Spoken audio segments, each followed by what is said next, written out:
Caption Series Presentation. Movie की कहानी के स्टार्ट में हमें एंडालुसिया स्पेन 1492 के बारे में बताया जाता है, जहां पर एप्पल ऑफ ईडन के लिए दो बहुत बड़ी एसोसिएशंस की फाइट चल रही थी। उनमें असासिन क्रीड और टेम्पलर्स के दरमियान में बरसों से फाइट चली आ रही थी। टेम्पलर्स का इसके बारे में ये मानना था कि इसमें इंसान की नाफरमानी सभी डिसोबीडियंस का बीज है। एप्पल ऑफ ईडन को जो भी पालेगा और इसकी सभी प्रॉब्लम्स को सॉल्व कर देगा और वही आदमी इंसानों की सोच पर काबू पा सकेगा। लेकिन यहाँ पर एप्पल ऑफ ईडन को हासिल करना इतना भी ज्यादा आसान नहीं था, क्योंकि एप्पल ऑफ ईडन की रखवाली कोई और नहीं बल्कि असासियंस कर रहे थे। और इसके बाद मूवी के स्टार्ट में हम एंशिएंट स्पेन में असासिन्स ब्रदरहुड को देखते हैं, जो वहाँ पर अपने नए मेंबर को एप्पल ऑफ ईडन की रखवाली के लिए कसम दिलवा रहे हैं। असासिन्स की लाइफ का मेन पर्पस यही था कि एप्पल ऑफ ईडन की हिफाजत करना। इसके लिए वो लोग अपनी जान की भी परवाह नहीं करेंगे। इसके बाद हम लोग 1986 में आते हैं, जहाँ पर हमें एक छोटा बच्चा दिखाया जाता है। जब ये कैल लिंच नाम का बच्चा जब अपने घर वापस जाता है, तो वो ये देखता है कि उसके फादर जोसेफ ने उसकी मदर को मार दिया है और उसके फादर अब अपने बेटे को वहाँ से भागने का बोलते हैं, क्योंकि यहाँ पर बहुत जल्दी टेम्पलर्स फाउंडेशन के गार्ड आने वाले थे।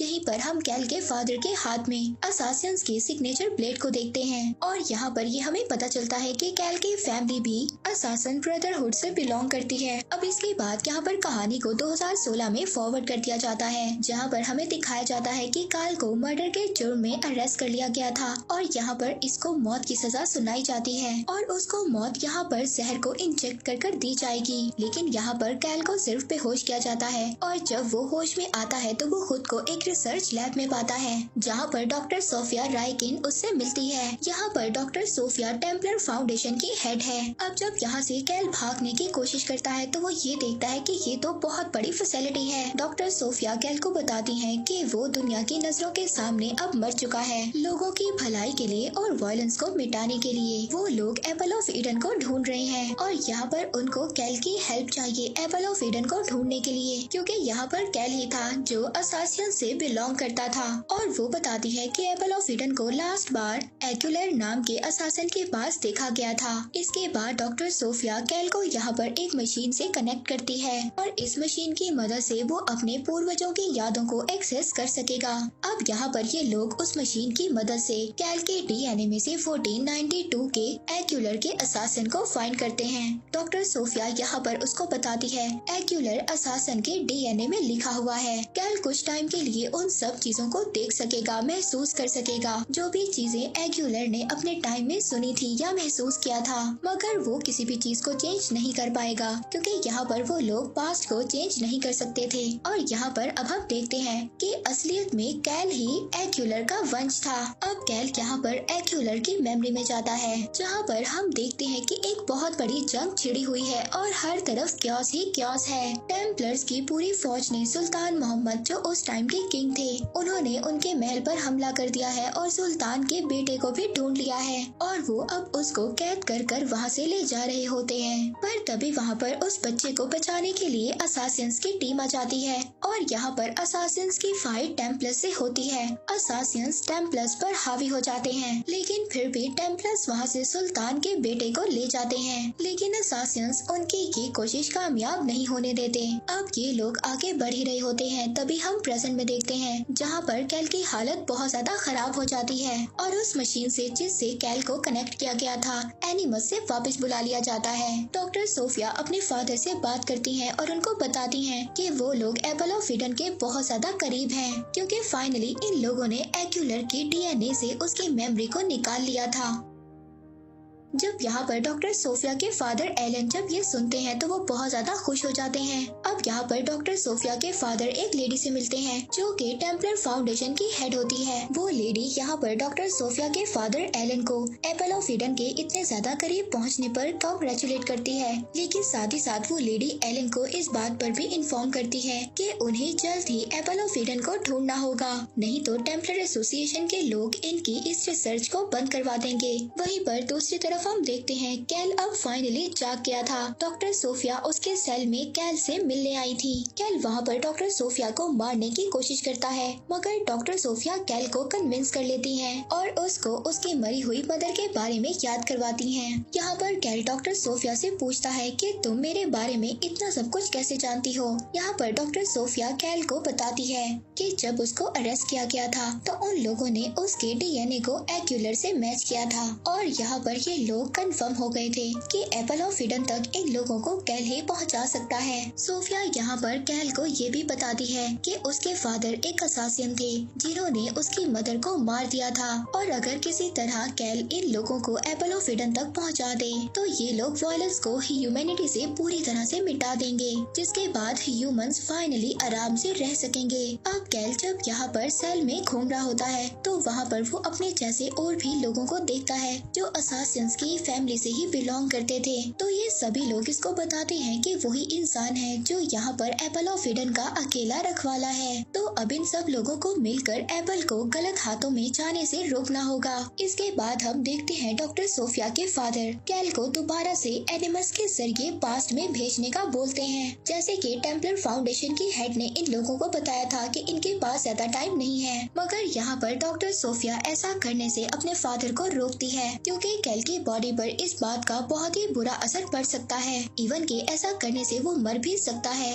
मगर यहाँ पर डॉक्टर सोफिया के फादर उसको ऐसा ही करने पर कहते हैं। अब कैल को जबरदस्ती उसके रूम से लाया जाता है और एनिमस के लिए तैयार किया जाता है। कैल की कंडीशन बिल्कुल भी ऐसी नहीं थी कि वो दोबारा से एनिमस के जरिए पास्ट में जा सके, लेकिन वो फिर भी अपने पास्ट से कनेक्ट हो जाता है। और यहाँ पर कैल के पास्ट में हमें दिखाया जाता है कि एक्यूलर और उसके एक साथी को टेम्पलर्स ने बंदी बना लिया है और अब इन दोनों को पूरे किंगडम के सामने जला दिया जाएगा। मगर ये लोग यहाँ पर भी हिम्मत नहीं हारते। टेम्पलर्स के गार्ड ने इन लोगों को मौत की सजा के लिए इस फंदे पर चढ़ा दिया था, लेकिन यहाँ पर एक्यूलर छूटने की कोशिश करता है और कामयाब भी हो जाता है और इसी के साथ साथ वो अपने साथी को भी छुड़वा लेता है। इनके लिए यहाँ से भागना इतना भी ज्यादा आसान नहीं था क्योंकि इनके आगे पीछे पूरी टेम्पलर्स की फौज पड़ गई थी, लेकिन जैसे तैसे कर कर ये लोग इस फौज से फाइट करते हैं और यहाँ से अपना पीछा छुड़ा लेते हैं और भाग जाते हैं। इसके बाद दोबारा से हमें प्रेजेंट में दिखाया जाता है कि कैल का कनेक्शन एनिमस से टूट जाता है और वो नीचे गिर जाता है। हम यहाँ पर देखते हैं कि कैल की कंडीशन बहुत ज्यादा बिगड़ रही थी और उसकी बॉडी भी पैरालाइज्ड होने वाली थी, पर ये पैरालिसिस टेम्पररी ही रहता है। यहाँ पर डॉक्टर सोफिया बहुत ही जल्दी कैल को क्योर कर लेती है। अब ये सब कुछ यहाँ पर कैल को बिल्कुल भी ठीक नहीं लग रहा था क्योंकि अगर ऐसा ही सब कुछ चलता रहा तो वो बहुत जल्दी मारा जाएगा। पर यहाँ पर डॉक्टर सोफिया कैल को समझाती है कि अगर वो अपनी पूरी पावर से एनिमस से कनेक्ट होकर अपने पास्ट में जाएगा तो उसको कुछ भी नहीं होगा। हमें यहाँ पर ये भी बताया जाता है कि डॉक्टर सोफिया के फादर एलन के पास बिल्कुल भी टाइम नहीं था। अब वो कैल को रेडी करने के लिए अपने फादर एलन के पास ले जाती है जो इसी रिसर्च सेंटर में काम किया करते थे। हमें यहाँ पर ये भी बताया जाता है कि कैल अपने फादर से बहुत ज्यादा नफरत करता था क्योंकि उसके फादर ने उसकी मदर को उसकी आंखों के सामने मार दिया था। अब यहाँ पर डॉक्टर सोफिया के फादर कैल को रेडी करने के लिए उसके फादर के पास ले जाते हैं जो कि इसी रिसर्च फैसिलिटी में हमें दिखाया जाता है। कैल अपने फादर से बहुत ज्यादा नफरत करता था। अब कैल अपने फादर से मिलता है, उसके हाथों में एक ब्लेड रहती है। अब यहाँ पर वो अपने फादर को मारने ही वाला था, लेकिन वो रुक जाता है। उसके फादर कैल को बताते हैं कि उन्होंने उसकी मदर को इसलिए मारा था ताकि वो लोग उन सभी को टेम्पलर से बचा सके। वो कैल से कहते हैं कि अगर वो चाहता है तो बेशक मुझे मार दे, मगर दोबारा से उस मशीन से कनेक्ट ना हो जो तुम्हें पास्ट के बारे में बता सकती है, क्योंकि इससे टेम्पलर्स को एप्पल ऑफ ईडन की लोकेशन के बारे में पता चल जाएगा और इन लोगों की ब्रदरहुड तबाह हो जाएगी। मगर यहाँ पर कैल अपने फादर की बातों पर बिल्कुल भी बिलीव नहीं करता। अब वो अपनी मर्जी से एनिमस से कनेक्ट होकर अपने पास्ट में जाने का डिसाइड करता है ताकि वो टेम्पलर्स को एप्पल ऑफ ईडन की लोकेशन के बारे में बताकर असासिन्स ब्रदरहुड को डिस्ट्रॉय कर सके। अब वो ये सब कहकर उस एनिमस मशीन से कनेक्ट होने जा ही रहा होता है, पर तभी वहाँ पर जो असासिन्स के दूसरे मेंबर्स थे वो इस पर अटैक कर देते हैं ताकि कैल यहाँ पर मर जाए और एप्पल ऑफ ईडन एक राज ही रहे। पर तभी वहाँ पर टेम्पलर्स के गार्ड आ जाते हैं और कैल को बचा लेते हैं। मगर इसके बाद कैल दोबारा से एनिमस मशीन से कनेक्ट होकर दोबारा से अपने पास्ट में जाता है। वो देखता है कि टेम्पलर्स ने सुल्तान किंग के बेटे के बदले एपल ऑफ ईडन की डिमांड की थी और वो सुल्तान को ये बताते हैं अब कोई भी असासन उसकी हिफाजत के लिए नहीं आएगा। पर अब सुल्तान वहाँ पर टेम्पलर्स को एपल ऑफ ईडन देने के लिए तैयार हो जाता है। पर तभी वहाँ पर एक्यूलर और उसके साथी आ जाते हैं। वो टेम्पलर्स के सभी साथियों को मारकर सुल्तान के पास आ जाते हैं। यहीं पर टेम्पलर्स का एक हेड और उसका वॉरियर भी रहता है।